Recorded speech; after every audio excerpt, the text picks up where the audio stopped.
None of us are getting any younger, except maybe Owen Jones. What's up with that? And with birth rates falling for decades and people generally living longer, the complexion of society has changed. In 1980, the average age in the UK was 33. Today it's almost 41. And while average life expectancy has stagnated in recent years, most people can expect to reach 81 years of age. This all means that people can and do work for longer. And according to new research, the number of people over 70 who are still in work has almost reached 500,000. That's an astonishing 61% increase in just a decade. Now, that's all very interesting, you might think, and it's concerning that the number of older workers is rocketing despite the fact life expectancy hasn't moved for a decade, because what that means is retirement is getting shorter for many. The research was conducted by Rest Less, a digital platform offering advice to older workers. But one aspect of the reporting of this story was the strangest part of all. The Sky News piece appeared with this headline: Big rise in number of over 70s in the workplace, with the king leading by example. A few things here. Firstly, Charles Windsor, who is 74, is younger than the last person to hold his job, Elizabeth Windsor, who was the monarch until last year when she passed away at the age of 96. Secondly, the article describes Charles as, quote, a prime example of the post-state pension age worker.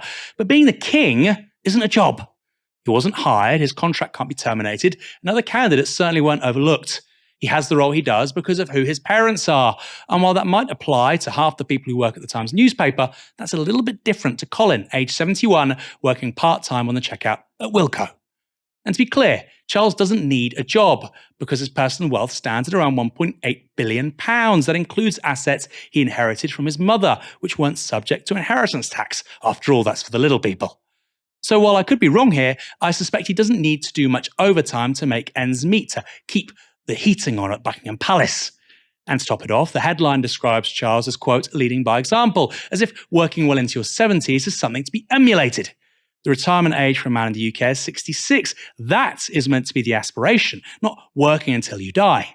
And finally, Charles and the likes of you and me aren't the same. If he's leading by example, how come he gets to wear £5,000 suits and drive supercars while many older people stay in work because they can't afford to pay their bills? Barnaby, this is straight up propaganda, isn't it? Absolutely. And we should take a lesson from the people of France, who have a decent welfare state because whenever governments try to attack it, they get out into the streets and they defend it. The lesson here is that if we want good pay and conditions for most people, we shouldn't look to the pay and conditions of Charles Windsor, except to say, why does he live a life so radically different from us? We now know lots of things about quite how radically different his life is. We know, for example, that he's financially secure because the corrupt charity that he runs, the Prince's Trust, takes money in brown paper bags from Saudi oligarchs and promises them knighthoods in return. He uses, like any mafia boss, he uses his connections to state power in order to deliver profits for him. So he promises when he gets money in brown paper bags that he'll give knighthoods to people.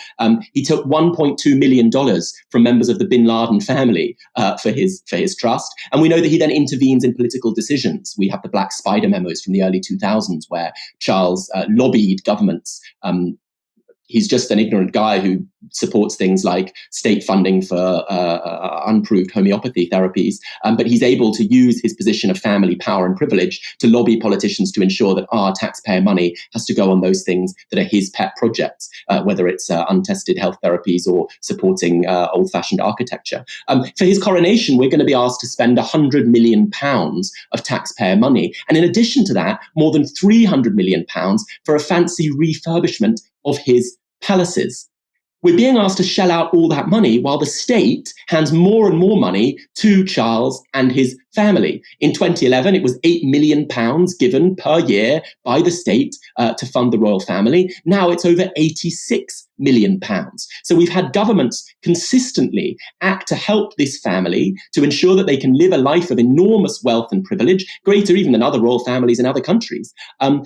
Consistently, governments have acted to ensure that and to protect them from all scrutiny. Andrew used secretive shell companies to hide money that he was making while going overseas as a trade envoy. If anyone else goes overseas for the British state, there are some transparency requirements so that they can't meet a businessman in Azerbaijan and then ask him to invest in their personal company. Andrew had a whole secret system set up to allow him to do that You might ask how the kind of impunity allowed him to hang out with child sex traffickers and be complicit in that. Well, it's a whole culture of impunity for members of the British ruling class. If you're on universal credit, you're investigated and inspected to see if you can walk across the room before you're given your benefits. But if you're a member of the royal family, you'll have millions of pounds shoveled to you by hardworking British taxpayers in order to maintain you in a life of luxury. Why was Andrew able to have those shell companies? Because a deal made in the 70s by a Labour government, by the way, allowed the royal family to hide their investments, a special deal.